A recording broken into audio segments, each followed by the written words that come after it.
So we were ecstatic, thought we were moving forward, thought we were having a baby. We waited what we thought was long enough. We waited to what we thought was a magic 20-week mark to do things like paint the nursery before we started like buying some stuff. Yeah, and we kind of wanted that security to know that, okay, everything's now smooth sailing in your second trimester. Everything is going to be okay, and you know there's anxiety with that, and you talk to your doctor, and they assure you that things look good. Things are okay. Yep, and then we had an appointment like 2 or 3 days before We had an appointment on a Thursday, and we left for camping. we went on a vacation. We left for camping, and that lasted a day or two, and then we lost Jaden. Friends that day.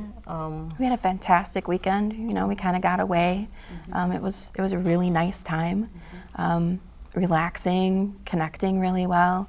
Visited friends, and we got back to the campground after a day out and about in town, and my water broke.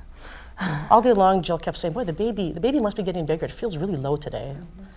You know, not really understanding that was a huge red flag. If Jill's saying, "Hey, the baby's feeling low today," We had a boy. we just had an appointment 2 days before. You know, so it's And they gave you the green light. they gave us the green light. Yeah. Yep. We saw the ultrasound. We knew it was a boy. We had already kind of picked out names, talking about names, and you know, you hear, "Oh, boys carry low." So you know, okay, I have back pain. People who are pregnant have back pain. These are all things that in my head made sense at the time. Which were actually contractions when Right. it comes down to it. It was like 10 o'clock at night. We just got done eating our s'mores, and we went down to use the bathroom before crawling into the tent, and it was in the bathroom her water broke. And I knew what it was right away, and we heard the pop and the gush.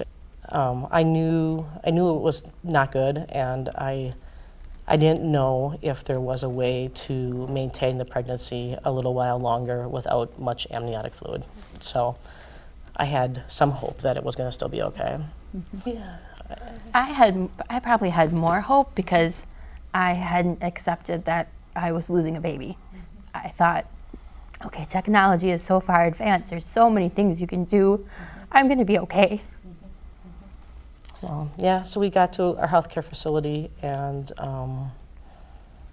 got up to a room, and there was a heartbeat.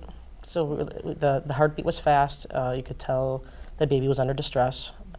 And then we waited and waited and waited, and it was over an hour before we saw a doctor come into our room. And that was really hard. We didn't have anybody explaining why we weren't being seen. Just a nurse popping in occasionally to make sure the heartbeat was still there. And then about the time the doctor came in, we had just lost the heartbeat because the cord had prolapsed. And she had let us know that we were going to be delivering a stillborn child. I think what was important for me at that point, the healthcare provider, I said, okay, okay, I'm going to deliver a stillborn.